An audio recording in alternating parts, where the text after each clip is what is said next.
Hey guys, Azzapp here and welcome to pre-season season 12 item guide. It's going to be more specific to mages and VELKOZ.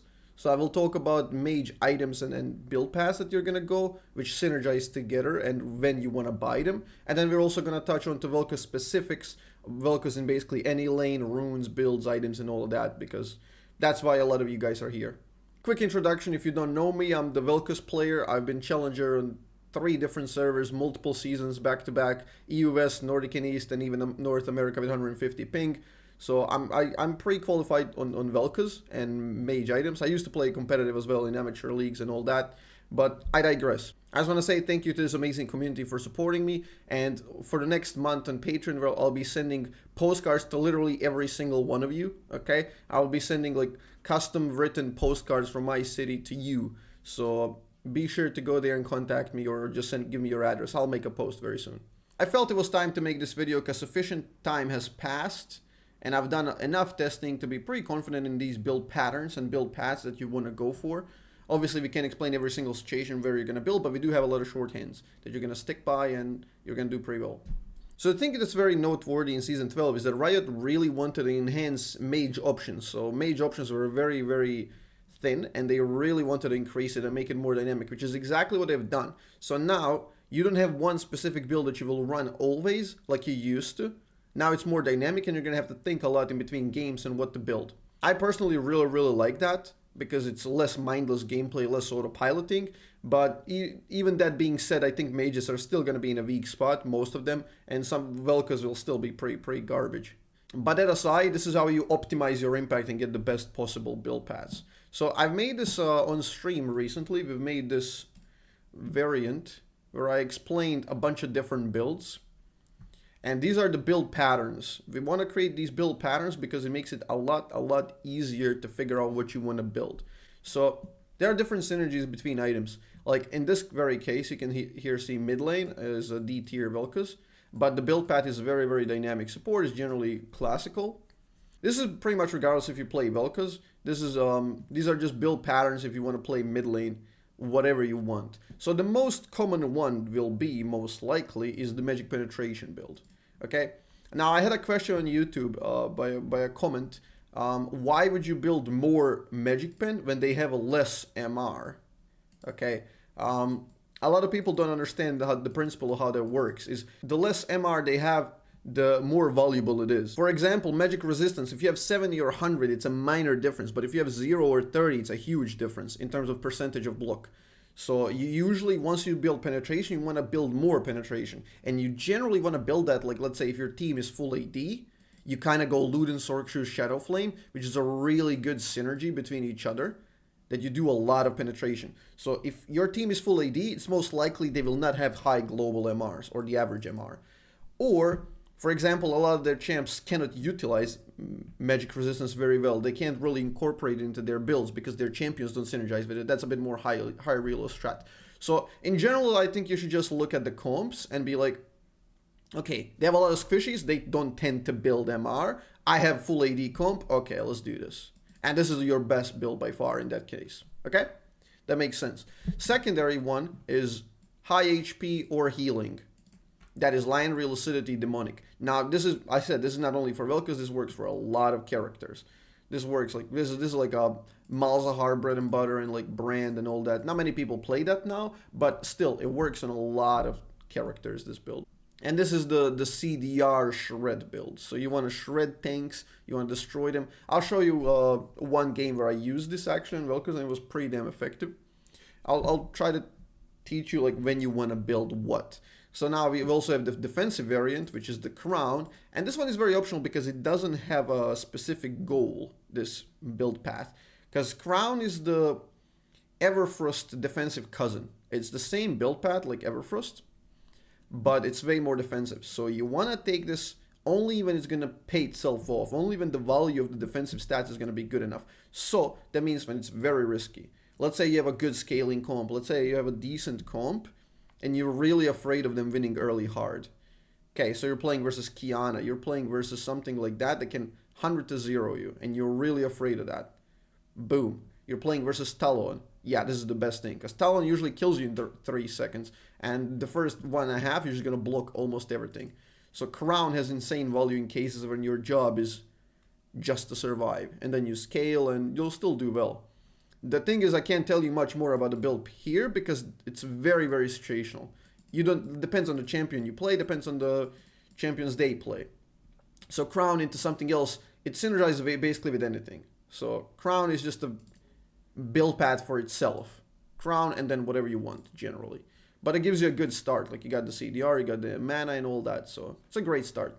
Utility is the variant with the Glacial Everfrost. Now, this won't work on many characters. And for Vel'Koz, I would argue it's not that great in mid lane, actually. Because you very rarely get to proc Everfrost properly. It's good for team fights and utility. But yeah, there will be a lot of characters who utilize this a lot better than Vel'Koz. Which have like more on command CC. And the last one is the Predator Gaming. Predator still works, believe it or not. Ingenious Hunter has been buffed, so now you can really reduce the cooldown of that. And when you go Predator, I like to go Everfrost on Vel'Koz. So Predator into Everfrost into Cosmic, okay? That gives you a lot of maneuverability, a little bit of tankiness, good enough mana, and then you can. The job is just to get your bot lane or top lane ahead, depending on the matchups. So that is the roaming mid lane playstyle. And these are the build paths that make sense. Like Liandry also synergizes with Cosmic with Demonic. Those have really good synergy as well. You have Crown with basically anything. You have Glacial, which has to go Everfrost generally. And then the most common will be Luden, Sorcerer, Shadowflame. So that's a lot to take in. There's too many build paths, but generally you just want to pair up these items in your head that synergize with each other. So try to buy them in pairs and try to make sense out of what you're playing against so you can come up with the best build path. Okay, for support, I would argue that Vel'Koz is a bit better. I think he's C tier instead of D tier on support. And you have the classical Dark Harvest build path.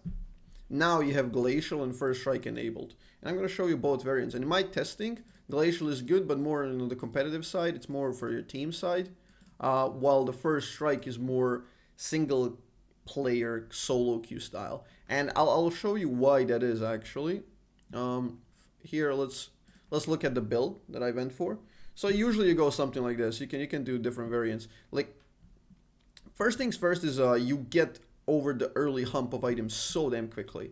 Like you get free boots, you get futures market, insane value, and you can go either go Spore. If you have a poke matchup, you get Taste of Blood. If you want a really bloody matchup, you go Cheap Shove and you want to kill. And here you actually don't go Ultimate Hunter, you do this. Relentless Hunter on support is too powerful. So this is the general rune set that you want on that First Strike support. The trick about First Strike is, well, what the name says, it's First Strike. You can't get hit. So why that? If you get hit, it goes on cooldown. So you have to hit first. Vel'Koz has really good range to approach that. Xerath champs like that also do this very well. Even better than Vel'Koz, actually, I would say. But Vel'Koz is a slightly better support overall in terms of the game. The idea is here, you get money early and you get it depending on yourself. Okay, so my very first game I played with this, my team was complete garbage. And there was no way in hell I, as a support, could get a kill bot lane, no matter how well I played. But if I played really well, I can position myself, hit them first, get a lot of damage in, so I get free money. And even if I don't get a kill, like there was one instance on Rakan, I do a full combo because I outplayed him, I predicted him. But we could never pair up a kill because I didn't have an AD carry. But instead of 300 gold on kill, I got 60 gold from First Strike. Plus a little bit of gold on the support item because I was fighting the enemy. And that bit by bit propels you forward and you rely way more on yourself. You don't depend on your teammates. And that's why First Strike is brilliant in this next season. I think this is your go-to build on Vel'Koz support right now. And these are the exact runes you want to run. So now there's the Glacial variant. Pretty much same stuff. You can even do this on Glacial because you're going to be slowing them so much. Approach velocity makes a lot of sense. Here we do the usual rotations, like whatever you want here. But Relentless is a must. But if it's Glacial, Cheap Shot has significant value. So this is probably the one you want to run. So the thing is, once you proc it, it's really good. Like, it lowers the damage your teammates take. A lot of people don't know that, actually. you reduce the damage against your allies, which makes the utility insane in a team fight. You cripple them all by slowing them. If you just have to land one of your CC forms in a team fight, which shouldn't be that difficult in a team fight setting. And once you proc that, it gives you tremendous leverage over the enemies. So again, this playstyle will hinder your early game ever so slightly, because you don't essentially have a rune unless you proc your E. It's good against tower dives. If you're getting tower dove and you can land E, you cripple them under turret. And it's really good for being defensive and playing utility for your team. You guys know about the Dark Harvest. I made plenty of guides, although now there's a slight difference. It's no longer really mandatory to go on the Night Harvester path. You can actually go Ludens or Landries. But in the new season, it makes a bit more sense, because Ludens got cheaper. There's a bit more value to be extracted there. You don't necessarily need to rush that Night Harvester. You can still do it. It still works. Still pretty good. Just make sure not to go Night Harvester in the first strike variant, because that will lead to a lack of mana. If you're going with the first strike variant, you notice we don't have mana full band. That really hinders your mana. So you definitely want to go into the Lost Chapter paths. Whereas on the Night Harvest, you can kind of compensate for that. You get the mana flow band. If you get some early stacks, you're doing pretty well. To recap everything, just make sure you know the synergies. This is the Magic Penetration build. As you can see, we went for the Magic Penetration build with the first strike. As a support, that was 17, 5, and 12. I had more money than anyone in existence. Okay? Like 17 and a 5.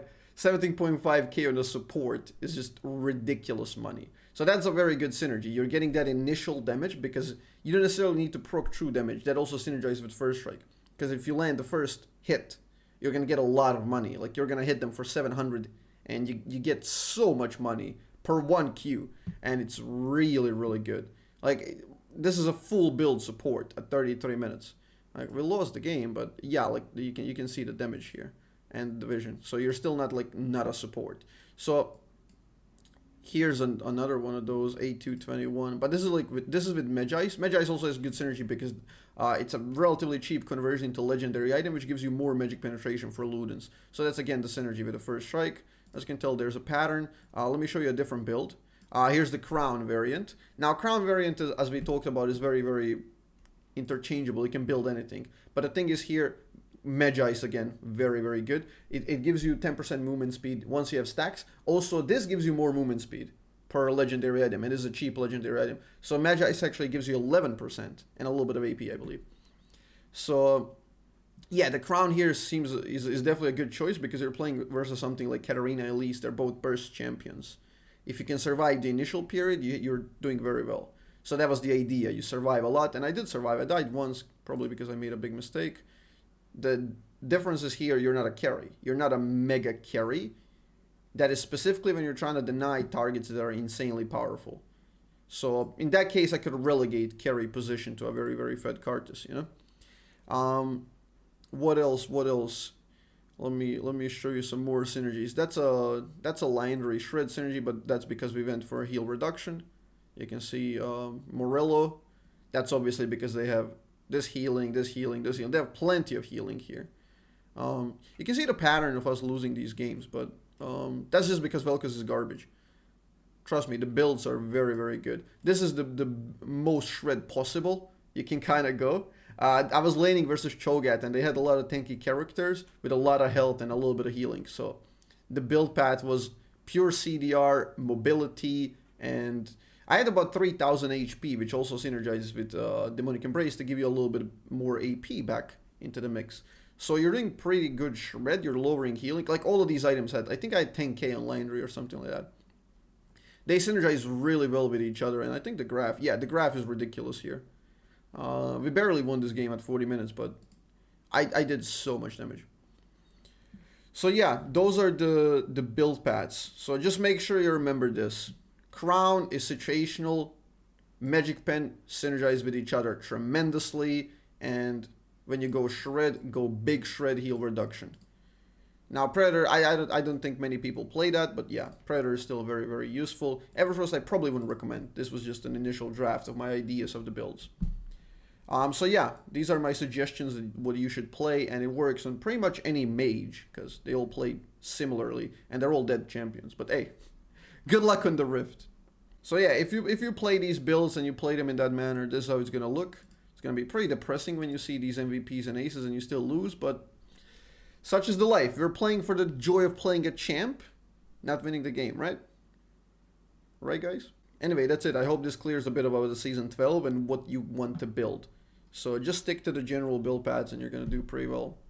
Make sure to think all the time, and every time you go in a lobby that you see the draft, just ask yourself all the time, like, what do I do? What do I build? What is my job here? What am I doing? It's also going to make you a better player eventually, because you're going to be thinking more and focusing more on the win conditions and the comps, and you're going to say, oh, I don't know win conditions, I don't know comps. You will, but you can't know unless you ask good questions. The thing is, you ask your question, and even if you don't know what you're doing, you make an assumption, and that's a hypothesis, which are you going to prove or disprove regarding the course of the game, and that's how you learn through empiricism. So you just do that enough, and eventually you're going to learn. But the key is conscious playing, and this season I believe is going to force you more conscious decisions, which previously you didn't. You would just build Ludens pretty much every single game, and that's it. But now you have variance. And I do like that. Even though mages are crap, it's still more dynamic and pretty enjoyable to play.